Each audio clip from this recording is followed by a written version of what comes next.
नमस्कार, BRG news room में आप सभी का स्वागत है। शाम के 7 बजे तक की खबरों में क्या रहा देखेंगे इस बुलेटिन में।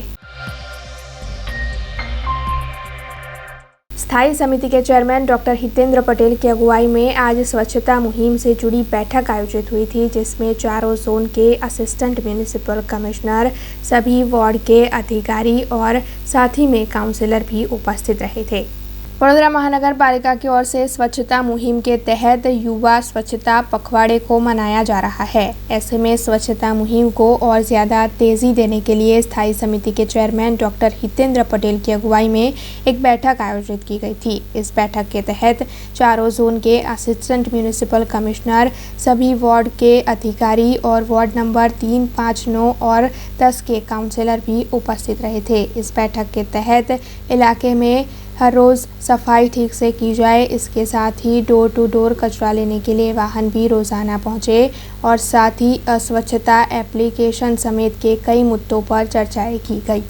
આપણે બધા જાણીએ છીએ સ્વચ્છતા બધાને ગમતો વિષય છે અને એની સાથે જોડીને 4 ઝોનના 2 કોર્પોરેટર એટલે 8 કોર્પોરેટર મિત્રો સાથે અધિકારીઓ અને જે સોશિયલ મીડિયા સંભાળે છે એવા તમામ મિત્રોને સાથે રાખી પ્રેસના મિત્રો પણ એટલા જ આ જાગૃતતા માટે જવાબદાર છે। એની સાથે જોડાઈને લોકો સુધી આ સંદેશ પહોંચે અને લોકોનો એક સહકાર પણ રહ્યો છે, એક ડગલું પણ આગળ વધ્યા છે સ્વચ્છતા માટે।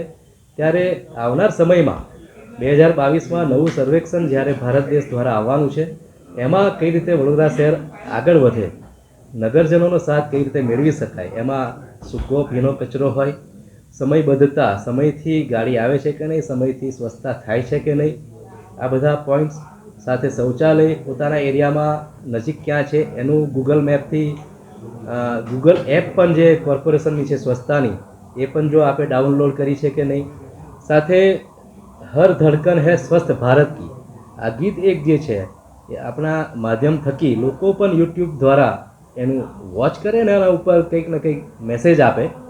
આ પ્રકારે કમ્પોસ્ટિંગ પણ એક ગાર્ડન વિભાગમાં પહેલેથી શરૂ થયું છે, વધુ આગળ વધીએ એ વિષય ઉપર ચર્ચા છે। આ બધા જ મુદ્દા ઉપર કોર્પોરેશનના માધ્યમથી પહેલાં મારી બીટ સ્વચ્છ બીટ અને અટલ સ્વચ્છતા અભિયાન જે લેવામાં આવ્યું એમાં ખૂબ જ જાગૃતતા પણ આવી છે, કેટલાક ઓપન સ્પોટ પણ બંધ થયા છે।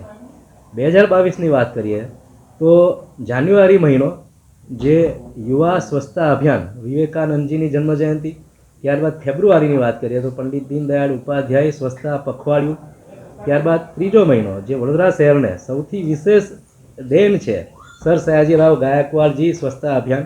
આ 3 મહિનાનું જે પણ મોનિટરિંગ બાદ દર 3 મહિને રિવ્યૂ બેઠક થશે અને એના ઉપર જે પણ એનજીઓ કામ કરે છે, જે પણ મિત્રો જોડાયા છે, બધાનું જે આગળ પડતા લોકો છે એમના વિડીયો પણ બનાવી જાહેર માર્ગો ઉપર અમારા જે સ્ક્રીન છે એના ઉપર પણ ચલાવીશું અને લોકોને અપીલ કરીશું। दंडात्मक कार्यवाही पण એટલી જ કડક બનાવીશું જેથી સ્વચ્છતા ઉપર આગળ વધી શકાય। शहर से कोरोना के कई केस सामने आ रहे हैं। ऐसे में अब जो जानकारी सामने आई है उसके मुताबिक कुबेर भवन में 2 कर्मचारी कोरोना पॉजिटिव पाए गए हैं, जिसके चलते वहां के अन्य कर्मचारी काफ़ी परेशान हैं। दरअसल कोरोना के केसों में जिस तरीके से इजाफा हो रहा है उसके चलते प्रशासन की ओर से कोरोना टेस्टिंग की कामगिरी को और भी ज़्यादा तेज़ करवा दिया गया है। अर्बन हेल्थ सेंटर्स पर, निजी लेबोरेटरी पर तो टेस्टिंग का कार्य चल ही रहा है। इसके साथ ही अब प्रशासन की ओर से स्थल पर ही टेस्टिंग कर देने की व्यवस्था भी मुहैया करवाई है। आज कुबेर भवन में आया है, बीजा माळे इलेक्शन वोर्ड में अमे अने कलेक्टर ऑफिस में 1-2 जना पॉजिटिव आया था गई काले, એટલે સાહેબે અમને બોલાવ્યા છે અને અમે કોર્પોરેશન તરફથી આવ્યા છે। ના 20 કર્મચારીઓના ટેસ્ટિંગ કર્યા છે, એમાં કોઈ પોઝિટિવ જોયા નથી અને મોસ્ટ ઓફ કોઈને લક્ષણો પણ જોવા નથી। शहर के एसएसजी अस्पताल मध्य गुजरात की सबसे बड़ी अस्पताल है। कई मरीज आए दिन यहाँ पर आते हैं और मरीजों के जानने वाले भी यहाँ पर आते जाते रहते हैं। वैसे पहले तो इस अस्पताल में कोरोना के मद्देनज़र सैनिटाइजिंग की व्यवस्था थी, लेकिन बीते कई वक्त से आने जाने वाले लोगों के लिए सैनिटाइजिंग की व्यवस्था एसएसजी अस्पताल में देखने नहीं मिल रही है। इसके अलावा अस्पताल के डॉक्टर, नर्स और स्टाफ बिना मास्क के घूमते हुए दिखाई पड़ते हैं। दरअसल अब कोरोना का कहर जिस तरह तरह बढ़ रहा है, ऐसे में एहतियात बरतना सबसे ज़्यादा ज़रूरी है, जिसके चलते शहर के सामाजिक कार्यकर कमलेश परमार की ओर से एसएसजी अस्पताल के सुपरिटेंडेंट डॉक्टर रंजन अय्यर को इस मामले में आवेदन पत्र देते हुए कोरोना के चलते एसएसजी अस्पताल में एहतियात बरता जाए ऐसी अपील की गई है। हाल તમે જોઈ શકો છો કે કોરોના મહામારી અને કોરોનાના કેસોની અંદર પુષ્કળ પ્રમાણમાં વધારો થઈ રહ્યો છે। બીજી બાબત એ છે કે હોસ્પિટલની અંદર જે પણ સુવિધા હોય છે એ ઘણી સુવિધાનો અભાવ છે। સાથે હોસ્પિટલની અંદર તમે જોઈ શકો છો કે ગંદકી પુષ્કળ પ્રમાણમાં છે। સાથે સાથે કોવિડની અંદર તમે જોઈ શકો છો સર્જિકલ વોર્ડની અંદર ઓપીડી વિભાગની અંદર તમામ લોકો માસ્ક વગરના ફરતા જોવા મળે છે। સિક્યુરિટી પાછળ જ્યારે લાખો અને કરોડો રૂપિયા વાપરવામાં આવતા હોય, પરંતુ હોસ્પિટલના જે પણ સંચાલકો છે તેઓની ઘણી બેદરકારી છે। સાથે સાથે જોશો તમે કે કેટલાક ડૉક્ટરો હોય, નર્સ હોય, કર્મચારી હોય, માસ્ક વગર નજરે જોવા મળે છે। એટલે અમારી આજે સુપ્રિન્ટેન્ડન્ટ સાહેબને વિનંતી કરવા માટે આવ્યા છે અને જે પણ બેદરકારી હોય તેને તાત્કાલિક ધોરણે સૂચના આપવામાં આવે અને જે પણ નિવેદન આપે અને તાત્કાલિક ધોરણે સૂચના આપવામાં આવે તેવી માંગ સાથે આવ્યા હતા। कौन कहता है कि सरकारी अस्पताल में इलाज अच्छी तरीके से नहीं होता। दरअसल मध्य गुजरात के सबसे बड़े एसएसजी अस्पताल ने इस बात को गलत साबित कर बताया है। मध्य गुजरात के सबसे बड़े एसएसजी अस्पताल ने ये साबित कर दिखाया है कि सरकारी अस्पतालों में भी काफ़ी अच्छे से इलाज हो सकता है। दरअसल गोधरा का एक युवा आसिम, जो बीते कई महीनों से कोमा जैसी अवस्था में था, 4.5 महीने तक उसे बाल रोग विभाग में वेंटिलेटर पर एसएसजी अस्पताल में रखा गया था और एसएसजी अस्पताल के डॉक्टर्स की ओर से इस युवा का अच्छा इलाज कर उसे नया जीवन दिया गया। पोस्ट वायरल एनकेफिलोमाइटिस की वजह से चेतना तंत्र काम करना बंद कर देता है और ऐसा ही हुआ था गोधरा के युवा आसिम के साथ, जिसकी वजह से वो कोमा जैसी स्थिति में आ गया था। ऐसे में शहर के एसएसजी अस्पताल में 4.5 माह तक आसिम को वेंटिलेटर पर रखा गया। एसएसजी अस्पताल के बाल रोग विभाग में आसिम को रखा गया था और डॉक्टर्स की ओर से लगातार उसका इलाज किया जा रहा था। ऐसे में सभी डॉक्टर्स ने अच्छी तरीके से इलाज कर आसिम को एक नया जीवन दिया। हालांकि अगर निजी अस्पताल में आसिम का इलाज करवाया जाता तो करोड़ों रुपयों का खर्चा हो जाता, लेकिन एसएसजी अस्पताल के बाल रोग विभाग में निःशुल्क आसिम का इलाज किया गया, जिसके चलते उसके परिजन भी काफ़ी खुश है। मैं वडोदरा एसएसजी હોસ્પિટલમાં છે। મારા બાબાને ખેંચ આવી અને તઈ પ્રાઇવેટમાં રાખ્યો તો પ્રાઇવેટવાળા એમ કે મગજની નસો વાઇટ થઈ ગયેલી, આખું શરીર બેજાન થઈ ગયેલું, બધી નસો એની જામ થઈ ગયેલી શરીરની। એને સાડા ચાર મહિના એડમિટ કર્યો અમે લોકોએ અને ટ્રીટમેન્ટ બહુ સારી આપી એસએસજી હોસ્પિટલમાં। હોસ્પિટલમાં લઈ જતા હતા અને અહીંયા સરકારીમાં ઇલાજ કર્યો, કેટલો ફરક લાગી રહ્યો? પ્રાઇવેટ કરતાં સરકારીમાં બહુ સારો ઇલાજ કર્યો, બહુ સારી કેર કરી ને બહુ સારી ટ્રીટમેન્ટ આપી। કેટલો ખર્ચો તમારો થયો? અત્યારે એને સરકારીમાં કરાવો ઇલાજ અને પ્રાઇવેટમાં કરાવતા તો કેટલો ખર્ચો થયો? પ્રાઇવેટમાં અમે કરાવતા તો 60 લાખ રૂપિયા જેવા અમારો ખર્ચો થઈ જતો અને અહીંયા તો કશું બહુ ખર્ચો નથી, અમારે ખાલી બહારથી દવા ગોળી લાવીએ એટલો જ ખર્ચો। મને બહુ ખુશી છે જે આપના ડૉક્ટર જે શીલા મેડમ અય્યર છે, પછી ડૉક્ટર જયેશ સોલંકી સર છે, આશ્રુતિ કોચા કે કાચા એમનું આગળનું નામ મને ખબર નથી, એમને બહુ સારી એમને કેર કરી। કિરણ મેડમ કરીને છે, તેજન સર છે। મારું 11 વર્ષનું બાળક ઓગસ્ટ મહિનામાં ગોધરાથી આ પેશન્ટ રિફર થઈને આવેલું। પહેલાં આ બાળક પ્રાઇવેટમાં દાખલ થયું હતું કારણ કે બાળકને બહુ જ અનકન્ટ્રોલ્ડ ખેંચો આવવા માંડેલી અને એ પહેલાં કંઈક થોડો તાવ કે એવું કંઈ હતું, એને કારણે એ ત્યાં દાખલ થયેલો, જ્યાં આ બાળકને રિફ્રેક્ટરી સિઝર્સ એટલે અનકન્ટ્રોલ્ડ ખેંચ આવવી અને સાથે બાળકની સચેતન અવસ્થા પણ જતી રહેવી, એટલે કે બાળક લગભગ કોમામાં જતું રહ્યું હતું એવી પરિસ્થિતિમાં દાખલ થયેલું અને જેને કારણે ખેંચ માટેની બહુ જ બધી દવાઓ, બાળકની ખેંચની દવાઓ અને આ એની સચેતન અવસ્થા ખોરંભાઈ જવાને કારણે એને વેન્ટિલેટર પર મૂકવાની જરૂર પડેલી અને આ બાળકને શા કારણે આવું થયેલું એ વખતે તો અમારા માટે પણ આ એક ડાયગ્નોસ્ટિક ડાયલેમા હતો કે આ બાળકને વાયરલ એન્સેફેલાઇટિસ છે, મગજ પરનો તાવ કે મેનિન્જાઇટિસ છે કે બીજું કોઈ કારણ છે કે જેને કારણે આ બાળક આટલી અનકન્ટ્રોલ્ડ ખેંચ અને કોમામાં જતું રહ્યું છે. બધી જ તપાસ કરાવ્યા પછી કે જેનો CSFના વાયરલ ટાઇટર કરવામાં આવેલા, બીજા NMDA એન્ટીબોડીઝ માટે મોકલવામાં આવેલું, બ્લડના પણ બધા ઇન્વેસ્ટિગેશન કરવામાં આવેલા.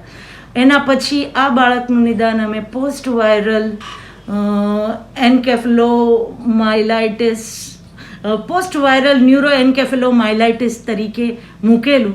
પણ આ બાળકના કેસમાં આ બાળક અમારે ત્યાં 5 મહિનાથી વધારે વખત અમારા પીડિયાટ્રિક ઇન્ટેન્સિવ કેર યુનિટ એટલે સઘન સારવાર કેન્દ્રમાં રહ્યું. આ બાળક 5 મહિના જેટલા સમય માટે વેન્ટિલેટર ડિપેન્ડન્ટ હતું અને એ વખતે એની સ્થિતિ કે લગભગ વેજીટેટિવ સ્ટેટ એટલે કોમામાં જ જતું રહેલું. એના એક પણ અંગો કામ નહોતા કરી રહ્યા, બાળક આંગળી પણ નહોતું હલાવતું અને શ્વસન તંત્રના બધા મસલ્સ અને ઉદરપટલ પણ એનો વીક પડી ગયેલા કે એ ટોટલી વેન્ટિલેટર ડિપેન્ડન્ટ થઈ ગયેલું. ટ્રેક્યોસ્ટોમી, આ લાંબા સમયના વેન્ટિલેટરને કારણે અમારે એની ટ્રેક્યોસ્ટોમી પણ કરવી પડેલી. આના અનુસંધાને એની સાથેના કોમ્પ્લિકેશનો જેવા કે વેન્ટિલેટર એસોસિએટેડ ન્યુમોનિયા થઈ જવું, ફંગલ ઇન્ફેક્શન થવું, યુરિનરી ટ્રેક્ટ ઇન્ફેક્શન થવું, આવા બધા કોમ્પ્લિકેશન્સમાંથી પણ આ બાળક છેલ્લા 5.5 મહિનામાં બહાર આવ્યું છે. એના ન્યુટ્રિશનને અમારે ટોટલી ટ્યુબ ફીડિંગથી સપોર્ટ કરવું પડેલું અને ડ્યુરિંગ ઇનિશિયલ થેરાપી આ બાળકને અમે ઇન્ટ્રાવિનસ ઇમ્યુનોગ્લોબ્યુલિન, મિથાઇલ પ્રેડનિસોલોન અને શોર્ટ કોર્સ ઓફ સ્ટીરોઇડ અને ઘણા બધા એન્ટીબાયોટિક અને એન્ટીફંગલ પણ આપવા પડેલા. પણ આ બાળકે આ બધાની સામે ઝઝૂમીને આજે લગભગ 6 મહિના થવા આવ્યા છે ત્યારે એ ટોટલી વેન્ટિલેટરથી બહાર આવી ગયો છે. એની ટ્રેક્યોસ્ટોમી પણ હવે લગભગ બંધ થવાના સ્થિતિમાં આવી ગઈ છે. એનો ટોટલી માનસિક રીતે પણ એ રિકવર થઈ ગયો છે. હાથ પગના સ્નાયુઓ પણ કામ કરતા થઈને હવે વોકર લઈને ચાલવા માંડ્યો છે. એટલે આવી રીતનું 6 મહિનાના સંઘર્ષ બાદ નીકળેલા આ બાળકને રજા આપવાના સમયે અમે બધા જ બહુ જ સારી લાગણી અનુભવી રહ્યા છીએ કે અમારા માટે પણ અમારી પીડિયાટ્રિક ઇન્ટેન્સિવ કેર યુનિટની ટીમ આખી, મારા બધા જ રેઝિડેન્ટો, અમારા કન્સલ્ટન્ટો અને આ બધાની સાથે આ બાળકના પિતા અને દાદીએ જે બાળકની સેવા કરી છે એ બધાને કારણે જ આ બાળક આવી કઠણ વિષમ પરિસ્થિતિમાંથી બહાર આવીને આજે આ સ્થિતિમાં ઘરે જવાને લાયક થઈ ગઈ છે. वडोदरा निकट सेवासी में तारक बंगलो मौजूद है, जहां से चोरी की एक घटना सामने आई है. दरअसल उत्तरायण के पर्व के दौरान इस बंगलों में रहने वाली जो मालकिन थी उन्हें बेहोश कर उनके घर में काम करने वाले 2 नौकरों की ओर से बांधकर तकरीबन 9 लाख रुपयों की लूट को अंजाम दिया गया और चोरी को अंजाम देने के बाद ये दोनों नेपाल की ओर रवाना हो गए हैं, ऐसी जानकारी सूत्रों के हवाले से सामने आई है. हालांकि इस मामले में पुलिस शिकायत दर्ज हो गई है और पुलिस की ओर से चोरी की तहकीकात जारी है. इस पूरे मामले को लेकर पुलिस अधिकारी SK वाला ने ज्यादा जानकारी दी है. વડોદરા ગ્રામ્ય જિલ્લાના વડોદરા તાલુકા પોલીસ સ્ટેશનની હદમાં આવેલા તારક બંગલોઝ સેવાસીમાં રહેતા અંજનાબેન વાઇફ ઓફ પુરુષોત્તમદાસ પટેલ તેઓ પોતાના બંગલામાં એકલા હતા ત્યારે તેમને ત્યાં સર્વન્ટ તરીકે કામ કરતા નેપાળના જગત બહાદુર શાહી તથા એમના પત્ની લક્ષ્મીબેન તથા અન્ય 2 સાગરીતોએ રાત્રિના 2-2:30 વાગ્યાની આસપાસ આ અંજનાબેનને દોરડેથી બાંધી અને તેમના બંગલામાં રહેલી તિજોરી તથા કબાટના તાળાઓ સળિયાથી તોડી અને લૂંટનો અંજામ આપેલ છે.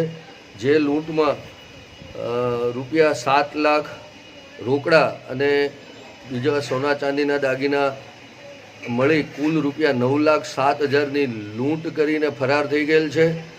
આ બનાવ પોલીસ સ્ટેશનમાં જાહેર થતાં તાત્કાલિક એલસીબી, એસઓજી તથા લોકલ પોલીસ સ્ટેશનના સ્ટાફે તેની તપાસ આરંભી દીધેલ છે અને આ બંને पति पत्नी तथा तेना सागरीतों ने पकड़ी पाड़वा माटे तजवीज हाथ धरी है। कोरोना संक्रमण का कहर लगातार बढ़ता जा रहा है। वडोदरा शहर से अब कोरोना के कई केस सामने आ रहे हैं। इसके साथ ही कोरोना के नए वेरिएंट ओमिक्रॉन का खतरा भी बना हुआ है। वैसे इसी के बीच कोरोना के तीसरी लहर की आशंका अब और ज़्यादा तेज़ हो गई है, जिसके चलते आज एसएसजी अस्पताल के तबीबी अधीक्षक की कचहरी पर पंचमहाल और छोटा उदयपुर के हेल्थ वर्कर्स को मार्गदर्शन देने के लिए तालीम शिविर आयोजित की गई थी। दरअसल अब कोरोना के सामने लड़ने के लिए प्रशासन और भी ज़्यादा सज्ज बन रहा है। ऐसे में हेल्थ वर्कर्स को तालीम देना काफ़ी अनिवार्य है, जिसके चलते आज छोटा उदयपुर और पंचमहाल के सभी हेल्थ वर्कर्स को ज़रूरी तालीम मुहैया करवाई गई। इस मामले में एसएसजी अस्पताल के सुपरिटेंडेंट डॉक्टर रंजन अय्यर और साथ ही नोडल अफसर डॉक्टर ओबी बेलीम ने ज़्यादा जानकारी दी।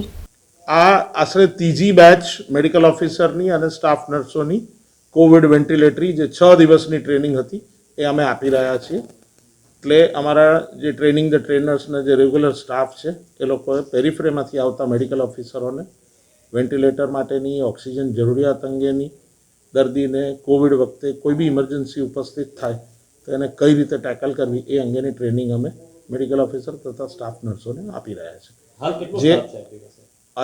જે આયોજનબદ્ધ રીતે ચાલી રહ્યું છે। જિલ્લા વાઇઝ ડોક્ટરો અને સ્ટાફ નર્સોનું અત્યારે ડેપ્યુટેશન થાય છે। હાલમાં અત્યારે એસએસજી હોસ્પિટલમાં ટોટલ 31 પેશન્ટ દાખલ છે। એટલે જે એમાંથી પણ 24 દર્દી અમારા medical nursing home 12 ward number 12માં છે અને 7 દર્દી ગાયનેક વિભાગમાં છે। તો અત્યારે જે પેશન્ટનો ખૂબ જ મોટા પ્રમાણમાં ઘસારો અત્યારે થઈ રહ્યો છે કે રોજના 200-250 પેશન્ટ આવે છે।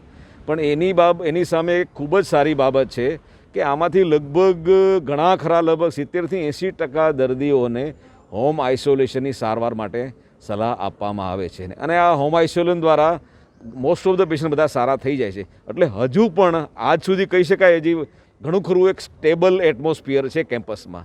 આમ છતાં પણ જરૂર લાગશે કે જે બીજા વેવમાં એસએસજી હોસ્પિટલના કેમ્પસે અને એસએસજી હોસ્પિટલની જે કોવિડ મેનેજમેન્ટ કમિટીએ જે પ્રિપરેશન કરેલી હતી એ પ્રિપરેશન માટે આખું તંત્ર એસએસજીનું તૈયાર જ છે અને અમે અહીંયા એસએસજી હોસ્પિટલમાં ખાટલા વધારતા 800 બેડ સુધીની તૈયારી હાલમાં છે। સ્ટાફ કેટલો છે અત્યારે હાલમાં અમારી પાસે જો મેડિકલ ડૉક્ટર કહીએ કે પછી ક્લાસ 2 વર્કર કહીએ, ક્લાસ 3, ક્લાસ 4 એમ મળીને 400થી 500 માણસનો સ્ટાફ હાલમાં અવેલેબલ છે જ અને જેમ જેમ તબક્કાવાર સ્ટાફની જરૂર પડશે એમ ડૉક્ટર વિનોદ રાવ સાહેબ અને ડૉક્ટર શીતલ મિસ્ત્રીની જે એડવાઇઝરી કમિટી સાહેબ એમણે નક્કી કરેલું જ છે કે એ પ્રમાણે ધીમે ધીમે આપણે સ્ટાફ વધારતા જશું। મરણની સંખ્યા કેટલી હોય છે દિવસમાં? એ જનરલી અત્યારે આપણે કહી શકું મુશ્કેલ છે। અમારી સ્પેશિયલ અહીંયા ડેથ ઓડિટ કમિટી છે, એનું ટોટલ આખું એનું આંકલન કરી અને એ પ્રમાણે ડિસાઇડ કરતા હોય છે કે મરવાનું કારણ કોરોના છે કે એની કોઈ કોમોર્બિડિટી છે કે બીજું કોઈ કારણ છે। भावनगर सोमनाथ नेशनल हाईवे पर से कल ही एक हादसे की खबर सामने आई थी। इस घटना को 24 घंटे भी नहीं हुए हैं और दूसरे एक हादसे की खबर सामने आई है। दरअसल भावनगर सोमनाथ नेशनल हाईवे पर बोलेरो और बुलेट का हादसा हो गया और इसमें बुलेट चालक की घटनास्थल पर ही मौत हो गई, ऐसी जानकारी इस वक्त मिल रही है। वैसे इस हादसे के चलते एक शख्स को गंभीर चोट भी आई है और उसे इस वक्त इलाज के लिए अस्पताल ले जाया गया है। हालांकि इस नेशनल हाईवे पर आए दिन हादसे होते रहते हैं। ऐसे में अब वहां के स्थानीयों की ओर से ये मांग की जा रही है कि इस जगह का ठीक से मुआवजा किया जाए और कोई भी दिक्कत हो तो उसे दूर की जाए, क्योंकि इस तरीके से आए दिन हादसे होने की वजह से कई लोग अपनी जान गंवा रहे हैं। अब खबरों से लगातार अपडेट रहना हुआ आसान। BRG न्यूज आपके मोबाइल स्क्रीन पर आज ही BRG न्यूज की mobile app Google play store और ऐप स्टोर से डाउनलोड करें और खबरों से लगातार जुड़े रहें।